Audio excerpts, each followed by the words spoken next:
Vivimos en una época, hermanos, en donde el trabajo no solo es despreciado, sino también por la misma razón es evitado. La pereza, la opresión, la injusticia y otros muchos pecados del hombre han sido la causa de esto. Y también han sido la causa de una creciente lista de ocupaciones que no solo no entran en la definición de trabajo que encontramos en la Escritura, sino que aún más están en contra de esta definición de trabajo de la Escritura. Así que el día de hoy, con la ayuda del Señor, con la gracia que el Espíritu Santo nos quiera conceder, vamos a considerar los oficios. Vamos a ver los oficios y vamos a abordar este tema a través de los siguientes encabezados. Primero vamos a considerar algunos principios que nos van a ayudar a distinguir cuáles son los oficios que se ajustan a la definición de la Escritura de lo que es el trabajo. Y en segundo lugar vamos a ver los oficios que de manera general se ajustan. Y por último vamos a considerar las ocupaciones. Acompáñenme entonces a Génesis capítulo 2, versículo 15 para que veamos primeramente algunos principios para poder discernir cuáles son los oficios que se ajustan a la enseñanza de la Escritura.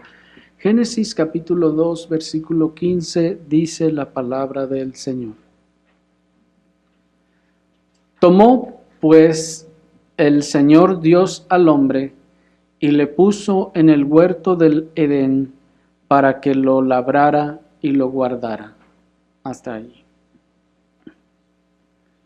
Hermanos, esperamos que para este momento ya estemos mucho más familiarizados con el lenguaje de la Escritura, o, si se le puede llamar así, el estilo literario de la Escritura, puesto que, hermanos, es necesario que al leer la Escritura, y sobre todo las páginas del Antiguo Testamento, y sobre todo el libro del Génesis, podamos detectar por la gracia del Espíritu Santo, por la capacitación del Espíritu Santo y la iluminación que nos da la mente de Dios en la Escritura. Y esto para que, como ya hemos dicho antes, no esperemos de la Escritura que nos dé una lista de especificaciones sobre cada tema, con todos sus pros y sus contras sobre cada uno de los mandamientos o sobre cada uno de los preceptos o de los principios o declaraciones de la Escritura. El evangelicalismo de nuestro tiempo espera eso. Ve algo en la Biblia y espera que la Biblia le dé toda una lista de pros y de contras de algo, de especificaciones, donde sí, donde no, y de manera bien clarísima y específica se encuentre todo eso en cada mandamiento, en cada precepto, en cada principio o en cada declaración de la Escritura, pero la Escritura no está trazada por Dios así. Dios no determinó, hermanos, escribir su palabra de esa forma en la que nosotros de modo facilista esperamos que esté. De otra forma, hermanos, sería una colección de libros interminable. No pudiera terminarse. Y no solo eso, como ya veíamos, hermanos, en el don de la oración, cómo las oraciones leídas causaban la negligencia del ministro, así también, hermanos, imagínense si todo eso en la Escritura estuviera completamente especificado, nosotros seríamos completamente negligentes para pensar, para meditar en la Escritura. En este caso, por ejemplo, veíamos cómo el que Dios haya mandado al hombre a labrar el huerto incluye no únicamente la labranza, sino también, al mandarle labrar, incluye todas las tareas que hacen posible la tarea principal para que ésta se lleve a cabo. Pues cuando el Señor le dice, labra la tierra, ¿qué le está diciendo? Bueno, que debe conducirse hacia allá, que debe de conseguir las herramientas, si no las tiene, debe de hacer o fabricar las herramientas y debe de hacer cada una de las labores que implican el labrar, porque como ustedes recordarán, veíamos que labrar no solo es aventar la semilla, no, hay que trabajar la tierra, hay que ararla, hay que echar la semilla, hay que cubrirla, hay que regar si es por riego y hay que cosechar y todo lo demás que está incluido. Pero miren, todas esas tareas no se mencionan en el versículo, no dice, y Dios le mandó que fuera, que fabricara un asadón, que abriera un hoyo en la tierra, que echara la semilla, que le echara tierra encima, que la regara, que le quitara todas las hierbas malas. ¿Ven que todo eso no dice? Solo nos dice, le mandó labrar. Nosotros tenemos que entender el resto.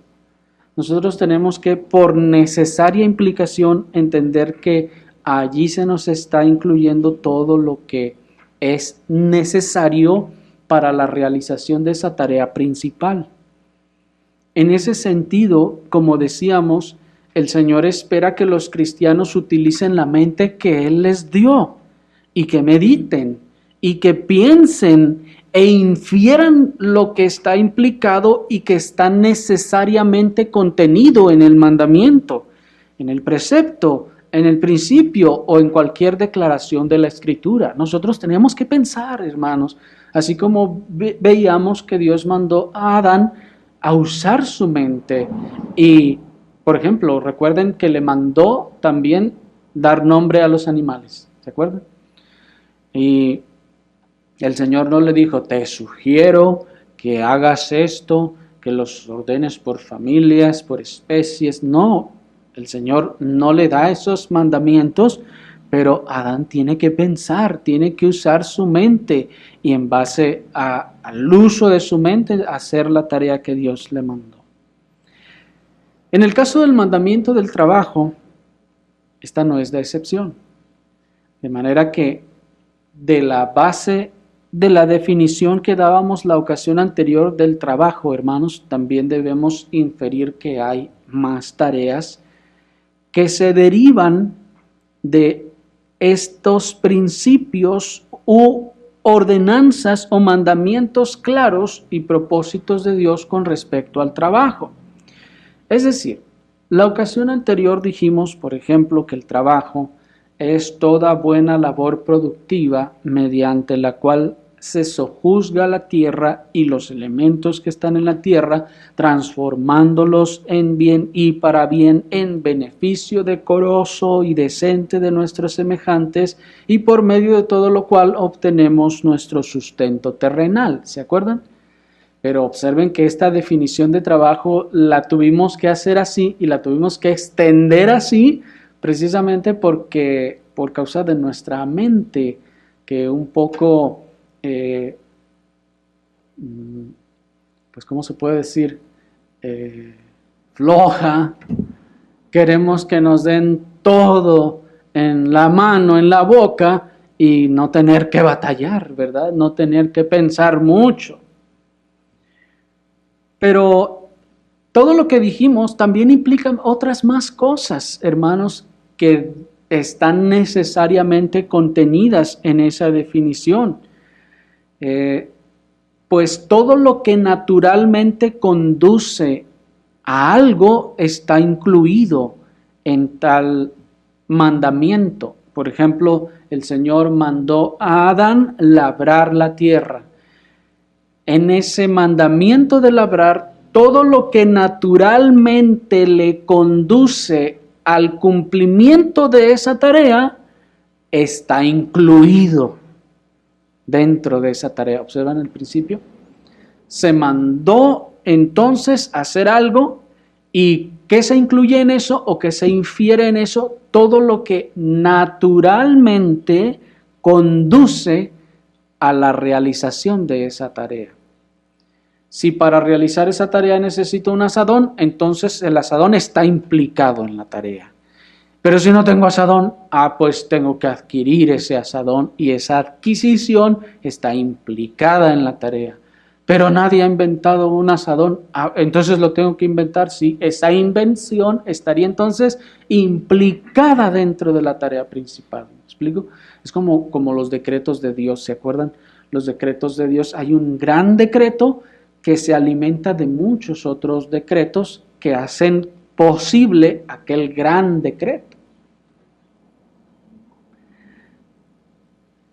Todo lo que entonces naturalmente conduce al buen sojuzgamiento de la tierra y sus elementos para hacer el bien está incluido dentro de la labor del trabajo.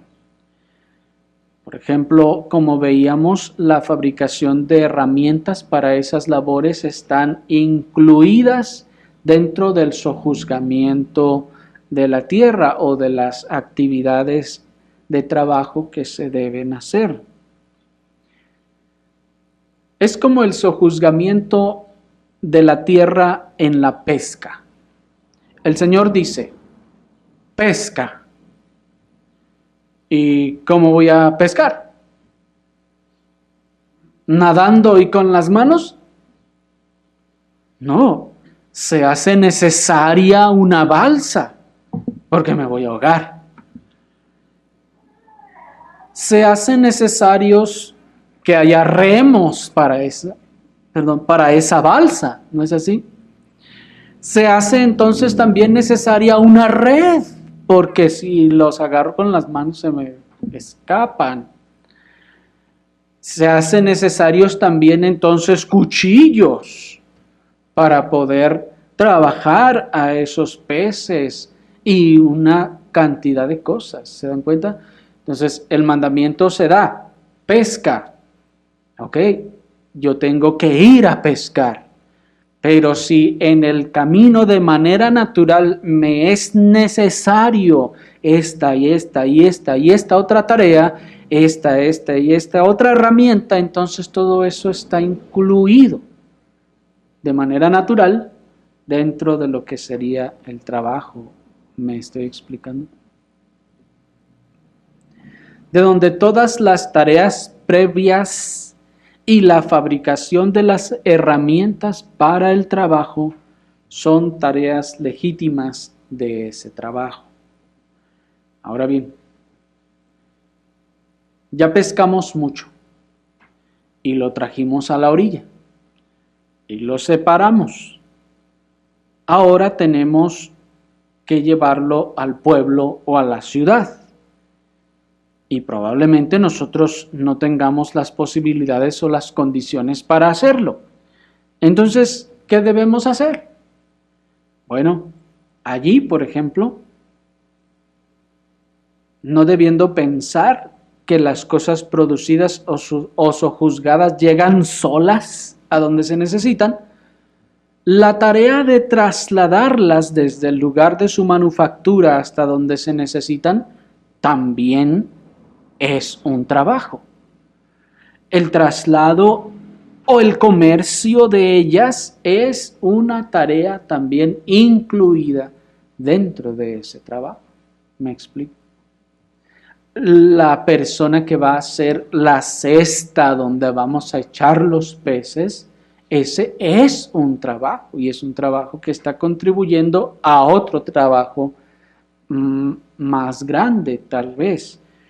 El trasladarlo, el agarrar el bote o la cesta y llevarla a donde se necesita, al mercado, etcétera, también es un trabajo o es parte de ese mismo trabajo. El venderlo, por ejemplo, pues en el caso de la pesca y la siembra, no nos comemos todo lo que pescamos, también se vende. No nos comemos todo el grano que cosechamos, también se comercia porque no solo vamos a comer todo el año puro grano o el derivado del grano, también necesitamos leche, también necesitamos otro tipo de alimentos. Entonces, ¿qué debemos hacer? Debemos ir a comerciar con lo que tenemos. Esa comercialización también es parte del trabajo que Dios ha mandado.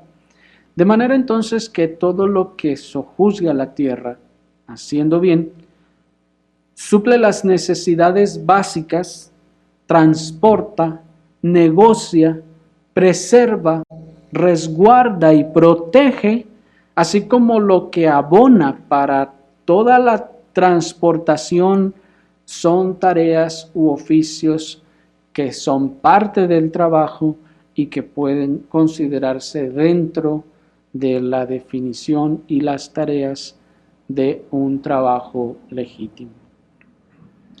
Bien, teniendo claro estos principios, pasemos a nuestro segundo encabezado, que son los oficios. Acompáñenme a 2 Tesalonicenses, capítulo 3, versículo 11 al 13. Dice la palabra del Señor en 2 Tesalonicenses 3, 11 al 13. Porque oímos que algunos entre vosotros andan desordenadamente, no trabajando en nada, sino ocupados en curiosear. A los tales mandamos y exhortamos por nuestro Señor Jesucristo que, trabajando sosegadamente, coman su propio pan. Y vosotros, hermanos, no desfallezcáis de hacer el bien. Hasta allí. El mandamiento del apóstol es que, dejando la ociosidad, nos pongamos a trabajar para obtener nuestro propio pan. Es claro, ¿cierto? Lo que el apóstol nos está diciendo aquí es que dejemos la ociosidad y nos pongamos a trabajar. Pero si el apóstol nos está diciendo que nos pongamos a trabajar, ¿en qué debo trabajar?, dirá alguno. ¿En qué puedo yo trabajar? Bueno, en este punto quisiéramos traer algunos principios que todos debemos tomar en cuenta, no solo para asegurarnos de que estamos trabajando en un empleo legítimo, sino también para que aquellos jóvenes que están por ingresar a la vida laboral puedan identificar aquellos oficios que son legítimos conforme a los mandamientos y propósitos de Dios expresados en la Escritura con respecto al trabajo.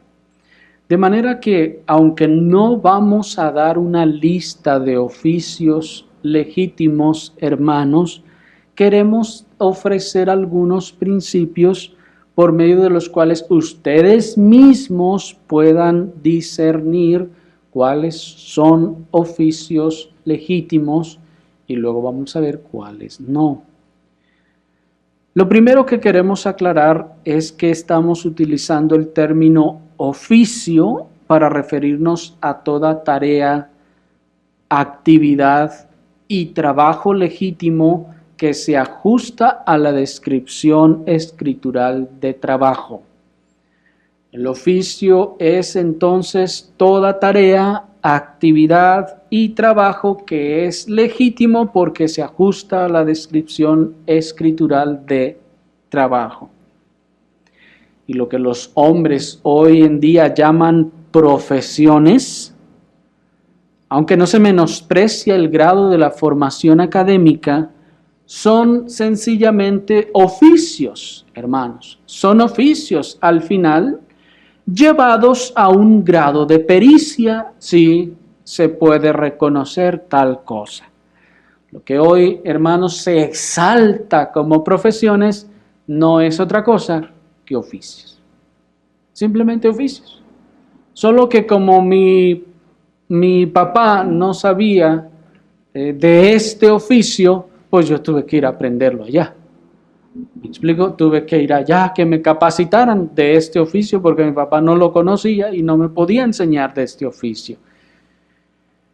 Y bueno, como vimos la ocasión anterior, aunque tal vez lo conociera, hoy en día ya se está perdiendo esa enseñanza del padre a los hijos respecto a las tareas y oficios del trabajo.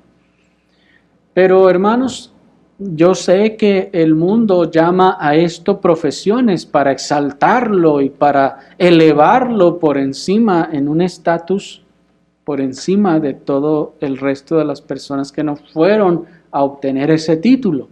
Sin embargo, hermanos, al final es lo mismo, son oficios, son trabajos que se deben hacer. Ciertamente, y no menospreciamos el grado de formación académica que hay en algunos de ellos, pues requieren un estudio profundo en algunos casos y una pericia que se adquiere a través de la instrucción en las universidades. Sin embargo, hermanos, esto es lo que también pudo haberle enseñado su papá si su papá hubiese tenido esa pericia en el oficio que tenía. Pero como dijimos la ocasión anterior, todo esto se perdió cuando el sistema laboral entró y nos amoldó, así como estamos hoy en día. En ese sentido, un padre, por ejemplo, que tuviera un oficio o profesión y fuera un experto en tal cosa, podría enseñar a su hijo, capacitar a su hijo en ese ramo, en esa labor, y sería tan igualmente bien capacitado que si hubiese estudiado en alguna universidad.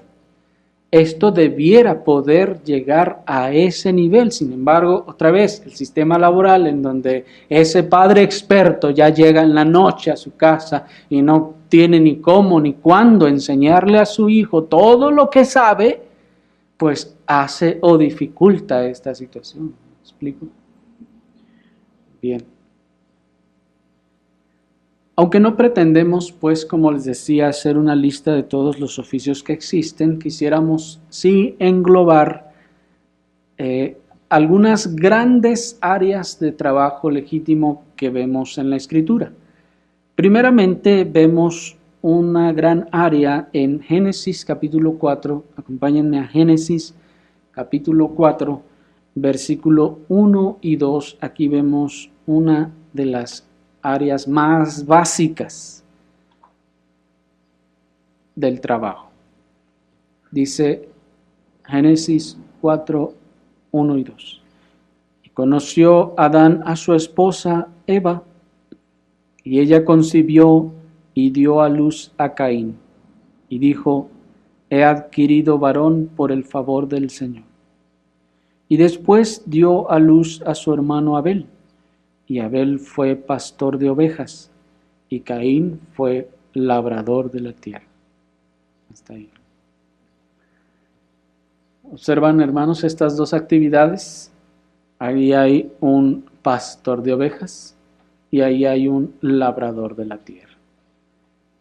Sin embargo, observen que detrás de estos dos trabajos hay un principio básico en el que estos dos oficios mencionados están sojuzgando la tierra, están sojuzgando las cosas que hay en la tierra con un propósito básico, que es la producción de alimentos. Observen que estos dos oficios sojuzgan la tierra. El que labra está sojuzgando la tierra, el que también es pastor de ovejas está sojuzgando la tierra, las cosas que están en la tierra. Por eso la Escritura dice que los animales, ¿de dónde se produjeron? De la tierra. Dice que salieron de la tierra misma. Entonces está aquí ambos sojuzgando la tierra. ¿Para qué? Para la producción de alimentos. Porque no debemos pensar que Caín labraba la tierra para cultivar bonitas flores y árboles frondosos que dieran sombra. Y no debemos tampoco pensar que Abel pastoreaba las ovejas para que crecieran y se vieran bien bonitas y ya.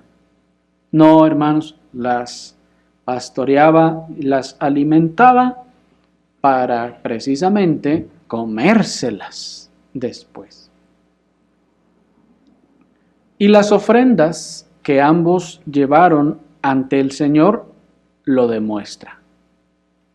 ¿Se fijan? Las ofrendas que llevaron ante el Señor demuestra para qué se estaban pastoreando estas ovejas, y en el caso de Caín, para qué él pretendía estar labrando la tierra. De manera pues entonces que todos aquellos empleos que trabajan o sojuzgan la tierra para la producción, procesamiento, transportación, negociación y preservación de los alimentos están bajo esta primera gran área, la necesidad básica de la alimentación. De aquí, esta gran área, muchos trabajos se van a derivar encaminados a esta área, a producir alimentos, ya sea en la tierra o en el mar, en el cielo o debajo de la tierra, ya sea plantas o animales. Toda buena forma de obtener el alimento para el ser humano y los buenos medios para procesarlo, transportarlo, comerciarlo y preservarlo son un oficio legítimo. De igual manera, todos aquellos empleos que trabajan o sojuzgan la tierra para la producción, procesamiento, transportación, negociación y preservación de los materiales necesarios para la vivienda, por ejemplo, entran bajo esta segunda área, que es la necesidad básica de la vivienda. El hombre necesita de manera básica en un lugar en donde vivir y resguardarse, por lo que todo trabajo que sojuzgue la tierra para producir, procesar, transportar, negociar, preservar todos los materiales necesarios para la construcción de las viviendas son una segunda área básica del trabajo. La tercera área básica de necesidad es el vestido, por lo que todos aquellos empleos que trabajan, sojuzgan la tierra para la producción, procesamiento, transportación, negociación y preservación de los materiales necesarios para la fabricación del vestir, entra bajo esta esta tercer gran área, que es la necesidad básica del vestido. Pues recuerden que el Señor dijo, teniendo abrigo o vestido y sustento.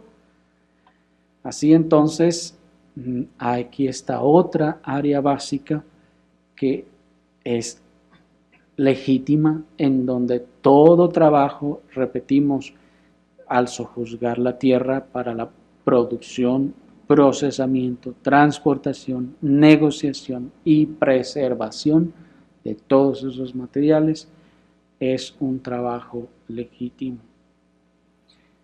Solo quiero agregar entre paréntesis, hermanos, que aquí hacemos la aclaración de que la fabricación y comercio de ropa inmodesta constituye entonces un quebrantamiento de la voluntad de Dios, por lo que, aunque el área en sí mismo sea legítima, ese producto en particular no lo es.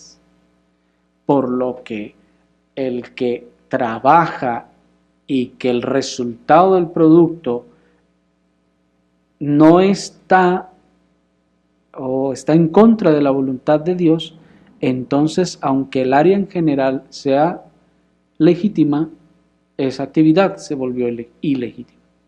¿Me expliqué? Otra gran área es la que se dedica al cuidado. Pues Dios no solo mandó a Adán labrar el huerto, sino también a guardarlo, como leímos, ¿se acuerdan? Le puso en el huerto y le mandó, dice Génesis 2:15, que lo labrara, ¿y qué más? que lo guardara. El término que se tradujo como guardar se refiere a ser guardián. De hecho, es el mismo término hebreo con el que Caín le pregunta al Señor: ¿acaso soy yo guardián de mi hermano? Es el mismo término. De manera que cuando el Señor le dijo a Adán que labrara la tierra y la guardara, le mandó a preservar también lo que él mismo estaba haciendo. Y toda la tierra en general, no solo su trabajo, sino toda la tierra en general, a preservarla, a ser guardián de las cosas que él mismo estaba haciendo, a resguardarlas para que no sufrieran ningún daño. Bajo este resguardo entran todos los oficios que no solo preservan y resguardan los alimentos, por ejemplo, o los buenos productos para el hombre, sino también los que preservan y resguardan la vida y la salud del hombre mismo. Todas las áreas, por ejemplo, de la medicina y de los medicamentos, todas las áreas de la seguridad de las personas y de las cosas, la policía, el ejército, la marina, etcétera, todo lo que protege a las personas y a las cosas está incluido en esta cuarta gran área que es la del cuidado, el cuidado y la preservación de las cosas. Así que, hermanos, de hecho, el término hebreo que se tradujo como huerto del Edén, en el original, en un sentido muy básico, se refiere a algo que está cercado, a algo que está resguardado como con un cerco, de donde también nos está arrojando la idea de que Adán, cuando había de labrar todo esto, había de cuidar, preservar, porque ¿para qué se cerca las cosas? Para cuidarlas, para preservarlas. Así entonces, pues decíamos que todos los trabajos que preservan y resguardan tanto los alimentos, los productos o las personas están dentro de esta área. Y este guardar no solo es guardar la vida, sino también la corrupción o el mal funcionamiento. Porque, por ejemplo, el que trabaja fabricando refrigeradores, ¿será eso legítimo? Pues claro que sí, esa herramienta está preservando, en este caso, el alimento. Y como decíamos también, la preservación de la salud incluye todas las áreas de la medicina y los medicamentos también, o las herramientas para el ejercicio de la medicina. Asimismo, dado que en el sojuzgamiento vimos que Dios confirió al hombre la autoridad para organizarse en sociedades y países, también todos los oficios relacionados con la administración pública y el gobierno de las sociedades, así como la impartición de justicia al hombre, están legitimados adecuadamente en la Escritura a través del mismo sojuzgamiento que Dios mandó al hombre para organizarse a sí mismo. Así que sí, todos los oficios relacionados con la administración pública, el gobierno de las sociedades, la impartición de la justicia, etcétera, están dentro del sojuzgamiento de la tierra. Y podríamos seguir, hermanos, con muchas más áreas de las necesidades del hombre y que entran dentro del sojuzgamiento de la tierra, como por ejemplo en cuanto a las necesidades, las áreas de la educación y las investigaciones sobre la creación, pero esperamos que los principios que ya hemos mencionado nos sean suficientes para que podamos identificar nosotros mismos aquellos oficios que están legitimados por los principios de la Escritura, hermanos. Y así entonces pasemos a nuestro tercer y último encabezado, que son las ocupaciones. Las ocupaciones. Y aquí, hermanos, hemos llegado al punto más álgido de nuestro tema. Pues, como dijimos al principio, estamos en una época en la que el trabajo no solo es despreciado, sino que también es evitado por causa de la pereza, por causa de la opresión, por causa de la injusticia y de muchos otros pecados del hombre. Pero esta pereza y espíritu de facilismo, junto con el aumento de la vanidad del epicureísmo de nuestro tiempo, también han dado lugar a una creciente lista de ocupaciones que no solo no entran en la definición de trabajo que encontramos en la Escritura, sino que aún más están en contra de ella. Y aquí ya no estamos hablando, hermanos, de trabajos cuyo ejercicio y resultado quebrantan los mandamientos de Dios o que fomentan el pecado. No, sino que aquí estamos hablando de ocupaciones que, como veíamos la ocasión anterior, bien pueden ser remuneradas, pero que no hacen el bien, sino que más bien fomentan la mundanalidad, fomentan la vanidad, fomentan el pecado y apartan de Dios. La Escritura nos enseña de actividades o ocupaciones que fomentan la mundanalidad, que fomentan la vanidad, que apartan de Dios. Sí, hermanos, y vamos a leerlo ahí en Génesis capítulo 4, versículo 20 al 22. Génesis capítulo 4, versículo 20 al 22. Y antes de dar lectura, hermanos, solo quiero hacer la aclaración de que aquí hemos llamado ocupaciones a estas actividades y no oficios o trabajos, debido a que sí, la gente se ocupa en eso, pero no necesariamente es un trabajo. Dice Génesis 4:20. Y Ada dio a luz a Jabal, el cual fue padre de los que habitan en tiendas y crían ganados. Y el nombre de su hermano fue Jubal, el cual fue padre de todos los que manejan arpa y flauta. Y Sila también dio a luz a Tubal-Caín, afilador de todo artífice de bronce y de hierro, y la hermana de Tubal-Caín fue Naamá. Hasta ahí.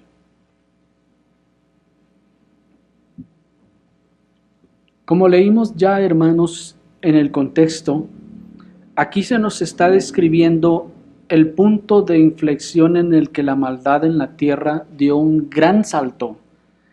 Pues, como veíamos, fue el diablo mismo el que instigó a Lamec para que, como su tatarabuelo Caín, introdujera nuevos y terribles pecados en la tierra. Pues recuerden que veíamos, hermanos, en la lectura de este capítulo, cómo Lamec viene a ser el segundo hombre mencionado como de los más perversos que vienen a aparecer en la tierra.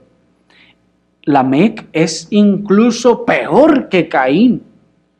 Lamec supera incluso la maldad de Caín, su tatarabuelo.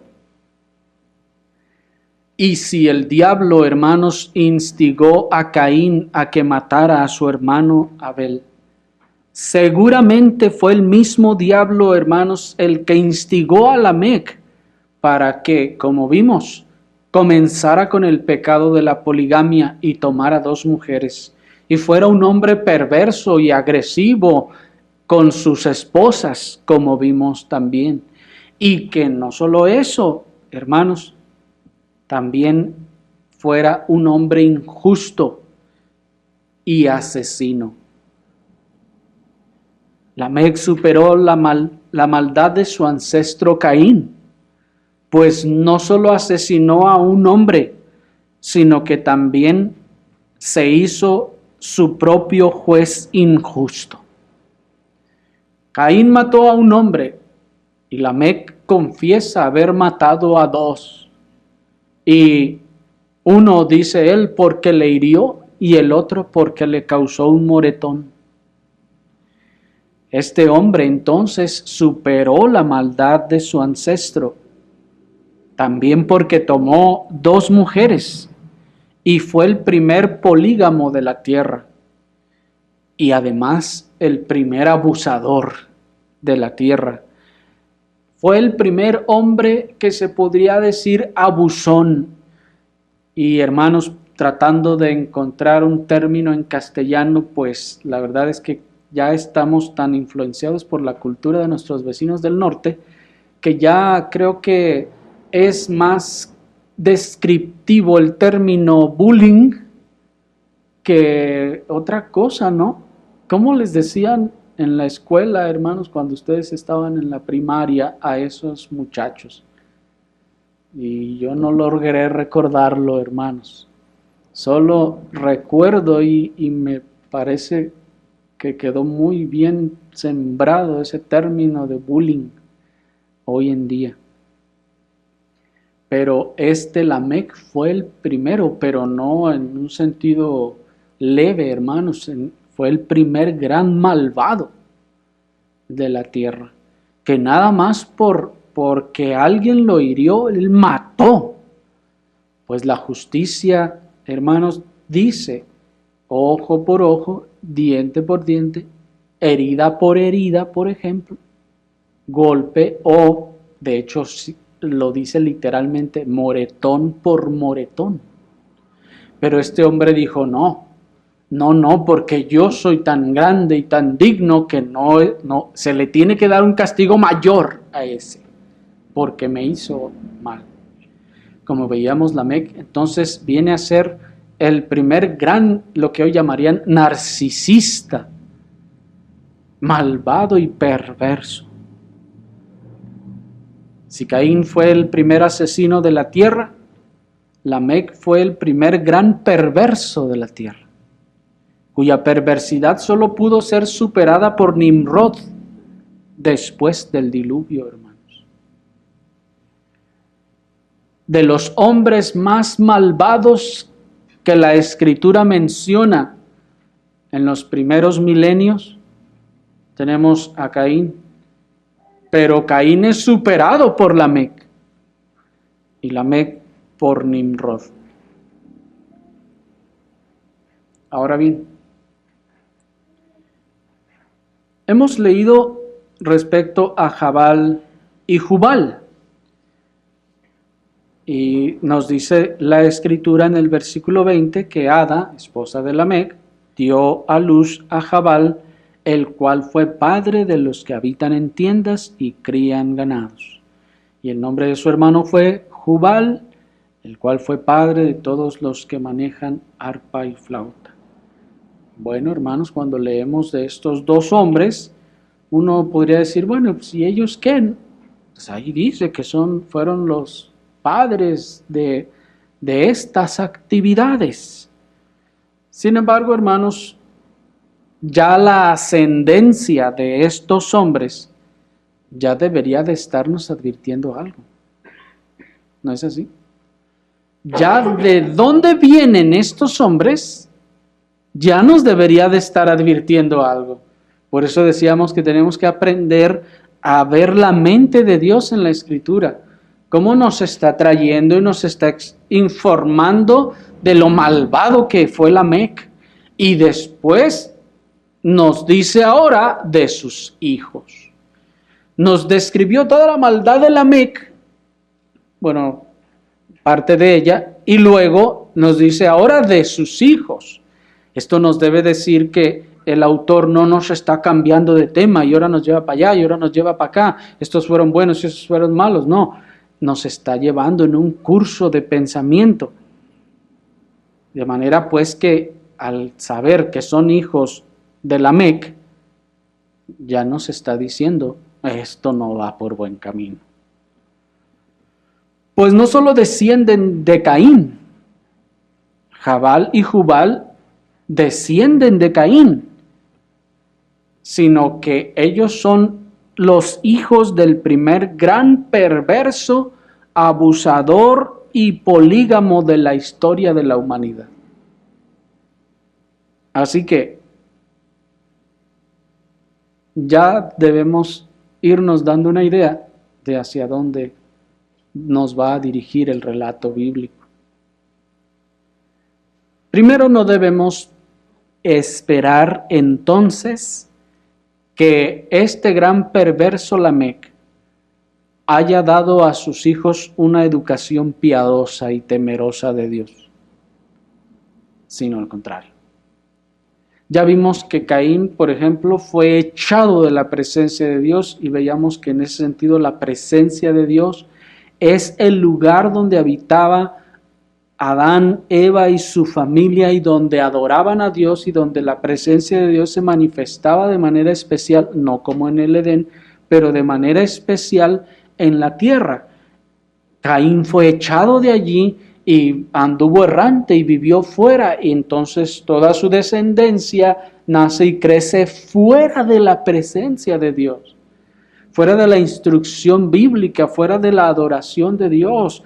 Entonces, miren, este hombre tan malvado, ¿qué creen ustedes que les había de enseñar a sus hijos? ¿Iba a tener devocionales en su casa para que Jabal y Jubal aprendieran de la palabra del Señor? No, evidentemente no. Si este hombre perverso mató a uno por su herida y a un joven por su moretón, ¿qué creen que les iba a enseñar a sus hijos? Les iba a decir, no, hijos, eso lo hago yo, pero ustedes no lo vayan a hacer. No, hermanos. Él se enorgullecía de eso, ese perverso. Se enorgullecía de eso. Evidentemente eso era lo que les enseñaba a ellos. Ahora, ¿cuál entonces fue el efecto de la educación que les dio este perverso a sus hijos?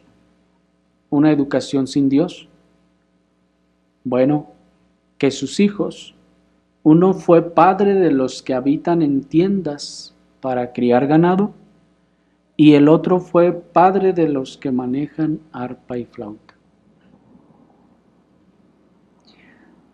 Yo sé, hermanos, que una lectura no consciente de la situación familiar y del contexto pecaminoso podría darnos una idea equivocada de la situación, y uno poder pensar que aquí se está describiendo un acontecimiento celebrable.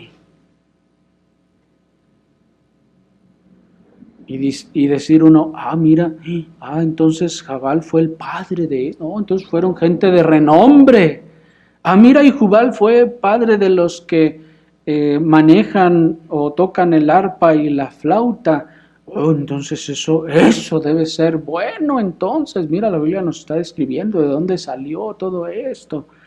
Pero hermanos, esto no es así. En realidad la intención del texto es la opuesta a la exaltación. El versículo no los está alabando. De hecho, al contrario, los está denunciando y está diciendo, estos fueron los culpables de que de aquí en adelante empezó a pasar todo esto que vamos a ver. Primeramente, que sean llamados padres, aunque pudiera sonarnos una mención honorífica, en realidad, dado a que esa expresión es neutra y recibe la carga de su contexto, lo que el término padre aquí nos está tratando de decir es que estos dos hombres fueron los primeros en hacer estas cosas. ¿Me explico? Eso es claro, pienso que para todos. No es que sea una mención honorífica, sino que fueron los primeros en hacer estas cosas, fueron los generadores de los que después de ellos siguieron sus ejemplos, sus enseñanzas y sus pasos. ¿Me explico? Nos está diciendo que estos fueron los instigadores de esto, los pioneros en estas cosas. Ahora bien, ¿qué tiene de malo que Jabal fuera padre de los que habitan en tiendas y crían ganado? ¿Eso es malo? Y repetimos, cuando no tenemos en cuenta el contexto familiar malvado, podemos pensar que eso es algo bueno e industrioso. Pero porque alguno pensará, pues los que habitan en tiendas, pues Abraham habitaba en tiendas, entonces debe ser bueno. O dirá, los que crían ganado, pues ¿qué tiene de malo criar ganado? Y criar mucho ganado, porque es el sentido del texto, que crió tanto ganado y de hecho que se enriqueció en gran manera de eso. Y dirá alguien, pues es que Abraham también tenía mucho ganado. Y pensemos entonces que eso es algo bueno. Pero primero quiero que recuerden, hermanos, que Abraham moraba en tiendas por orden de Dios. ¿Se acuerdan? Dios le dijo, sal de tu tierra y de tu parentela a la tierra que yo te mostraré. ¿Cuál es, Señor? No te voy a decir ahorita. Abraham tenía que vivir en tiendas. ¿Me explico? Además, ya nos dice la Escritura que lo hacía por la fe. Moraba en tiendas por la fe. Y sus ganados eran producto de la bendición de Dios por la obediencia de Abraham. No, vamos a ver, por otra cosa. Sin embargo, si examinamos la expresión del texto con cuidado, nos va a arrojar la idea, hermanos, de que Jabal no hacía esto de manera legítima o loable como podemos pensar, dice el verso 20. ¿Están ahí? Y Ada dio a luz a Jabal, el cual fue padre de los que habitan en tiendas y crían ganados. Lo que el texto nos está diciendo, hermanos, y principalmente esto es claramente distinguible en el original, es que este hombre habitaba en tiendas con la finalidad de la producción del ganado. Es decir, que teniendo él la prioridad de tener más ganado, entonces por eso moraba en tiendas. Es decir, él le dio tanta prioridad a la producción del ganado que prefirió no tener una morada estable, sino moverse con el ganado buscando pastos y vivir de allá para acá con tal que su ganado se multiplicara. Porque recuerden que ellos, los que tienen estos animales, y en aquella época los llevaban a pastar. Entonces los animales se acababan en una pradera después de un poco de tiempo. ¿Y qué hacían? Pues iban a buscar otra pradera. Entonces, un pastor normal, digámoslo así, pues los llevaba por aquí cerquita y luego se regresaba con ellos a su casa otra vez. Pero Jabal dijo, ¿y por qué me tengo que regresar? Está muy lejos. Y además, si voy más para allá, va a haber más pasto. No, esto no es rentable, me tengo que estar regresando, yendo, viniendo. Y si quiero que mis ovejas crezcan más gordas y se multipliquen más, no, pues no puedo estar regresando, yendo y viniendo. Entonces decidió morar en tiendas, traer su casa y ir a andar con el ganado, tras el ganado todo el tiempo. Desde ahí entonces nos está señalando, hermanos, la codicia y la avaricia que lo movía. Porque aunque pudiera sonar algo industrioso, la verdad es que había una codicia y avaricia que lo movía a sacrificar la familia, la convivencia social, y tal vez no podemos decir que la adoración de Dios, porque seguramente no lo adoraba. Pero sacrificar todo eso con tal de tener más ganado. Porque piénsenlo, Abel también criaba ganado. Pero Abel no se movía con el ganado. Abel le daba la comida que ocupaba el ganado. Sí se la acababa y le tenía tal vez que buscar otra comida y darles por mientras. Sí, en algunas temporadas no iban a estar bien gordas todas las ovejas, pero se quedaba ahí en ese lugar. Aquel otro dijo, no, voy a llevarlas más para allá y si tengo que ir a vivir allá me voy a ir a vivir. ¿Me explico? Él es el padre de los que entonces, con tal de tener ovejas más gordas, ovejas que se multipliquen más ganado, escogió moverse con el ganado.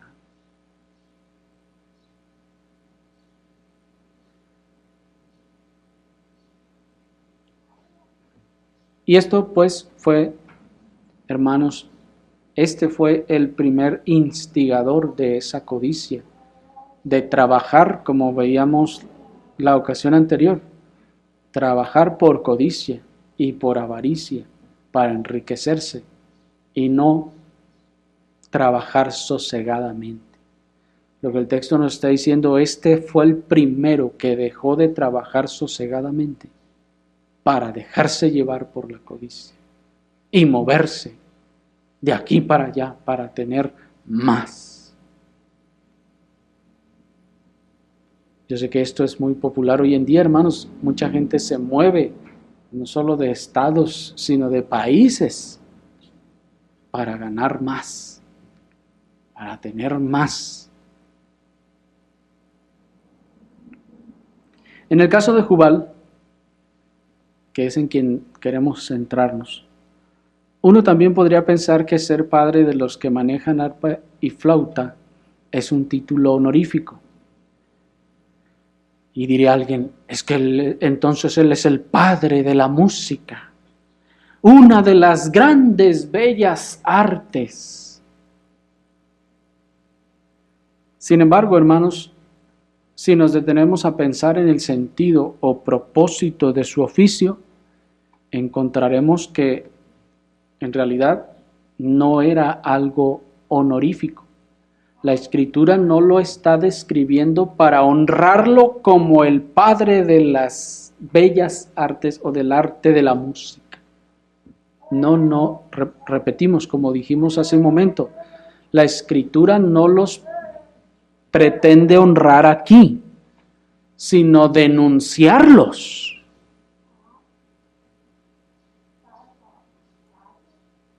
¿Y por qué se le está denunciando a Jubal? A Jubal está siendo denunciado, hermanos, porque, como vamos a ver, no es solo que él fuera el primero que empezó a tocar instrumentos, no necesariamente, sino que él fue el primero que los usó para el entretenimiento mundano. Y yo sé, hermanos, que en esta época, seguramente más que en ninguna época de la historia, estamos tan acostumbrados a la música por todas partes, tanto que incluso donde quiera que vamos, y yo pienso que más en este país, no sé si como en otros países, donde quiera hay música. ¿Se han fijado? Caminan para allá, música, caminan para acá, música. En todas partes hay música, ¿se han fijado? Casi no existe lugar donde no haya música. Hasta en el hospital hay música. En todas partes música, música, música, música. Y por eso digo que creo, hermanos, que esta época, como ninguna antes, es una época en donde estamos totalmente acostumbrados a la música. Tanto que hay incluso personas que no podrían vivir un día entero sin escuchar música. Tienen que estar oyendo música. Les encanta la música. Si no oyen música, se sienten un vacío en ellos. Y por eso la música es un negociazo, hermano. Porque todo mundo quiere, y vamos a decirlo así, se ha hecho adicto a la música. Hay una adicción a la música en este país. Y la música, hermanos, aunque no carece de un aspecto melodioso, artístico e incluso inmaterial, y que incluso puede ser usada para la adoración de Dios, el sentido en que está descrita aquí, el sentido en el que este hombre la utilizó, fue más bien como un medio de entretenimiento. Un medio de entretenimiento placentero, mundano, para estimular los sentidos carnales y producir una sensación de bienestar carnal, terrenal. ¿Me explico? Porque la música, hermanos, no es mala por sí misma, en el sentido de decir toda nota musical es perversa y del diablo. No, porque usamos la música para adorar al Señor. La Escritura nos dice que los santos tienen arpas, y aunque sabemos que no son literales, es un símbolo de la adoración que se da a Dios. El apóstol ya nos dice que hagamos nosotros melodía en nuestros corazones al Señor. Ahora, pero observen el sentido. Uno, es una melodía que nosotros estamos haciendo para deleitarnos, no para el Señor, en nuestros corazones al Señor. Este hombre, al darse cuenta de el placer que la música producía en los sentidos, entonces comenzó a abusar de ella, es decir, a tomarla y usarla para producir, para estimular ese gusto, ese placer en los mundanos y con ello ocasionar el entretenimiento mundano. Ya que el hombre se deleita y ama naturalmente la música, este hombre la utilizó meramente para deleitar los sentidos, que es por lo que se usa hoy en día. La música se usa hoy en día para deleitar los sentidos. Es decir, no es que necesariamente nadie sobre la tierra supiera tocar música antes que él. El texto no dice así. Pues observen que es llamado el padre de los que manejan arpa y flauta. Y esta expresión se puede entender en dos sentidos. Uno, que es padre de los que juntaron más de un instrumento de melodía para producir un mayor efecto deleitable a los sentidos y así complacer a los que lo escuchaban. Porque, hermanos, los puritanos y comentaristas están de acuerdo en que el texto no está diciendo que él fue el primero que tomó un arpa y una flauta. No.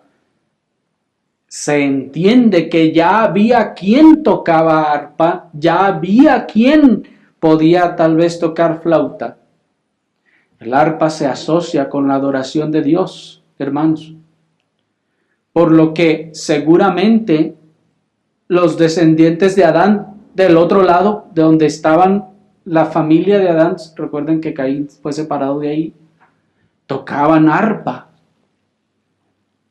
Por lo que él no es el primero que toca instrumentos, no, es el primero que se le ocurre tomar el arpa y la flauta y juntarlas las dos. Ay, mira qué bonito se oye. Ay, esto deleita los sentidos. Y como eso comenzó a complacer a la gente, a los que lo escuchaban, entonces dijo, bueno, ¿les gusta? Sí, qué bonito se oye los dos juntos, qué bien lo haces. Pues cobro tanto en fiestas y cumpleaños y 15 años y todo lo demás.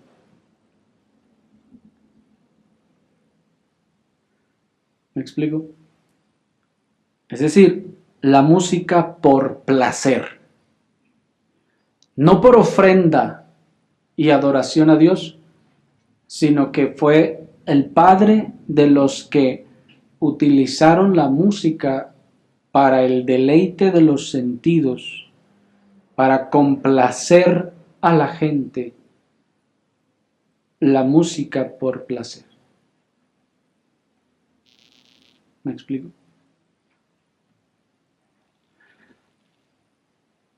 La segunda forma en la que se entiende esta expresión es que es padre de los que, al formar su propia banda musical, logró hacer de ellos su negocio y su forma de obtener su sustento.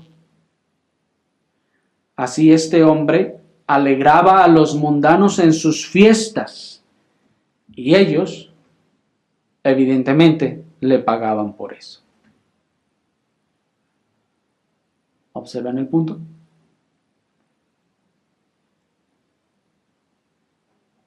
Este hombre entonces encontró que por medio de la música, él fue el primero, digámoslo así, que pervirtió la música, usándola para que el hombre se deleitara en ella, para que deleitara meramente los sentidos de los que lo escuchaban y evidentemente no para la adoración de Dios. Y cuando la música no es para la adoración de Dios, entonces ¿hacia dónde se dirige? Hacia el hombre. Solo la música en ese sentido solo puede tener dos sentidos, o hacia Dios o hacia el hombre. Y si no va hacia Dios, ya vimos que en su familia no lo enseñaron a adorar a Dios. ¿Hacia dónde iba su música? Hacia el hombre. Y si la música iba para deleitar los sentidos, entonces lo que el texto nos está diciendo es que este hombre lo que hacía, porque noten que el texto nos está diciendo a qué se dedicaba cada uno, de qué vivía cada uno. Vivía de eso. Y es aquí donde encontramos el principio de que aquellas actividades u ocupaciones que, observen, no sojuzgan la tierra ni cumplen los propósitos de Dios para producir el bien, sino que se dedican al placer, deleite y entretenimiento mundano del hombre, no pueden ser considerados trabajos legítimos, sino actividades u ocupaciones como la de Jubal.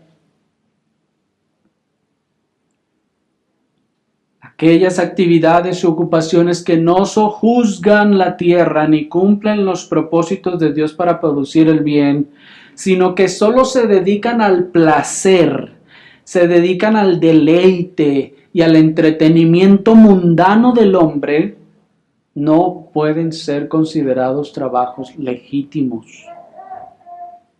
Solo son meras ocupaciones como la de Jubal.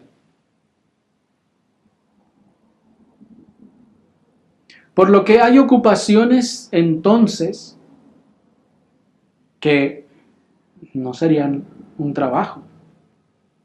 Y hermanos, puede sonar muy incendiario, pero les voy a dar 10 ocupaciones que entran dentro de esta definición. Y repito que podría sonar muy incendiario, pero la primera de ellas es músico.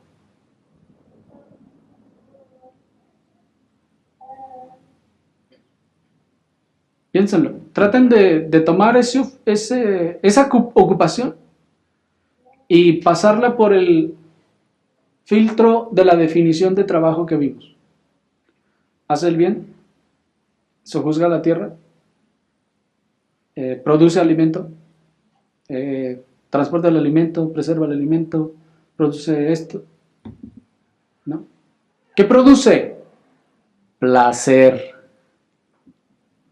a los sentidos, entretenimiento. Y como dijimos, si no va hacia Dios, ¿hacia dónde va? Al hombre.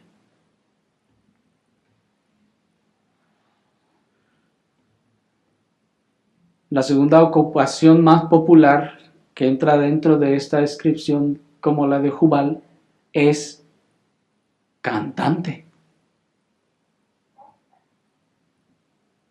Sí, hermanos.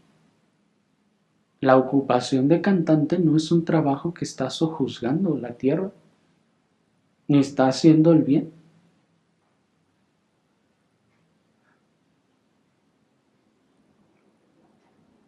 Por más que, según cante para fundaciones contra el cáncer y quién sabe qué,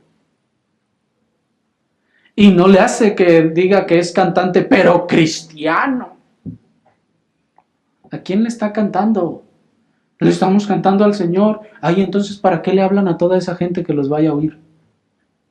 Y todavía le cobran. No se engañen. Le están cantando a los hombres.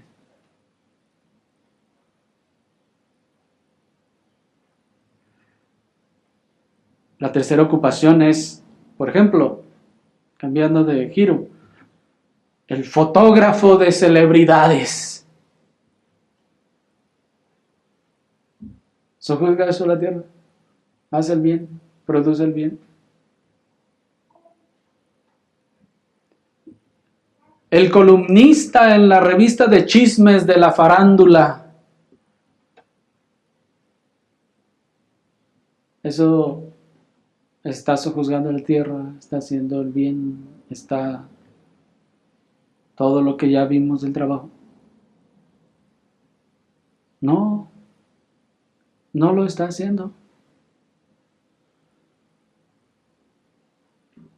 Bueno,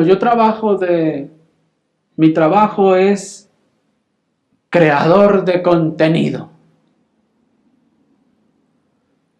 Que por cierto, ya en el Facebook, ya hasta los pastores ya son llamados creador de contenido.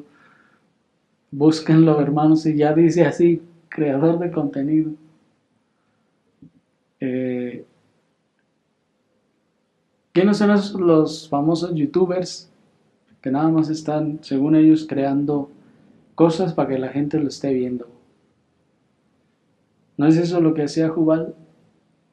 El estar entreteniendo a la gente. Mi trabajo es creador de videojuegos. ¿Ese es un trabajo legítimo?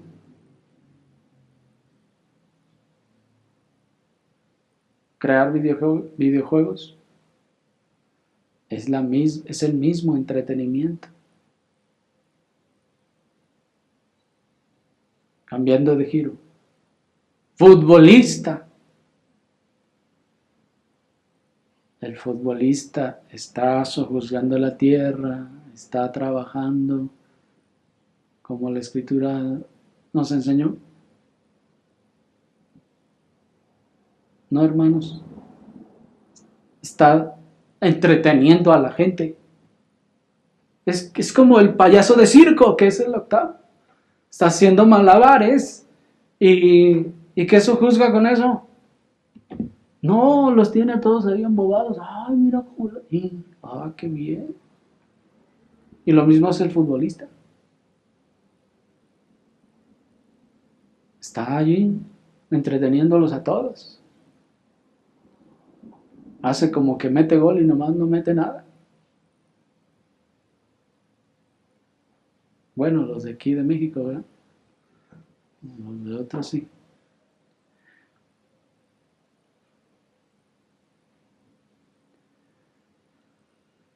Y así podemos seguir, hermanos, con otras ocupaciones como la que lee la mano o las cartas y todo ese tipo de cosas.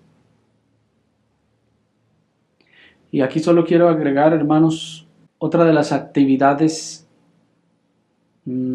que más que entretener al hombre fueron creadas para engañar al hombre, como la mercadotecnia. La mercadotecnia es una actividad cuyo propósito es engañar al hombre en un gran porcentaje de su actividad. Engañarlo con colores, con frases, con datos, con cuanta cosa. Y asimismo, hermanos, hay negocios que no están sojuzgando la tierra, no están haciendo el bien, sino que están encaminados al deleite del mundo. Están encaminados a fomentar la mundanalidad y el pecado, y que por lo tanto no son negocios legítimos.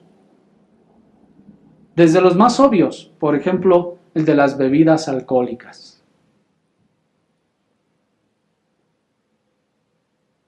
El de los artículos para la fornicación y todas sus hijas. El negocio de los casinos y las apuestas. ¿Es el negocio de los casinos y las apuestas un trabajo legítimo? ¿Está sojuzgando la tierra? ¿Está haciendo el bien? No está, de hecho, piénsenlo, está robando, está estafando por medio del engaño, está aprovechándose de una concupiscencia y hasta de una ingenuidad de la gente para quitarle su dinero. Las apuestas y todo eso, esos son lo que son. Quitarle el dinero a la gente. La engañan, la engatusan y le quitan su dinero. Los negocios donde se venden ídolos o cosas supersticiosas son también ilegítimos. Los negocios de préstamos con intereses son ilegítimos. El negocio es que voy a poner mi negocio. ¿Y qué va a poner? Voy a poner una discoteca porque eso está de moda. Deja mucho dinero. ¿Qué está haciendo? Es para el entretenimiento mundano. Y uno tal vez un poco más controversial. Pregunta, ¿el salón de belleza será un negocio legítimo?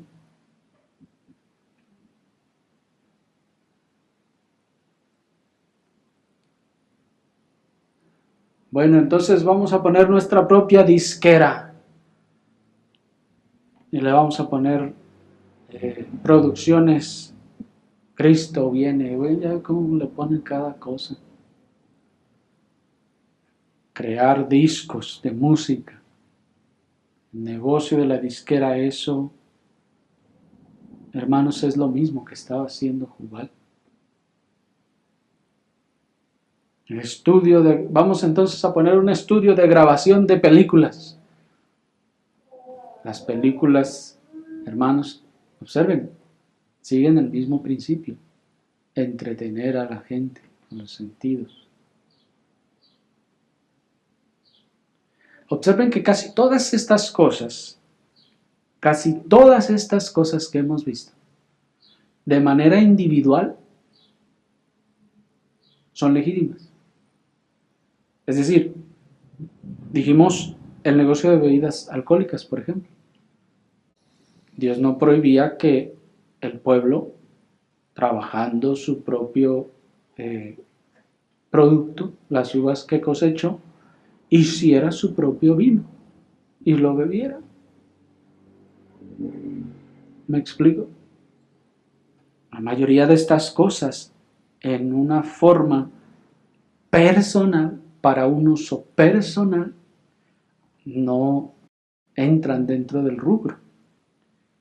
Pero cuando se hace de una forma masiva para los demás, para entretener a los demás, para deleitar a los demás, está otra vez en este mismo caso.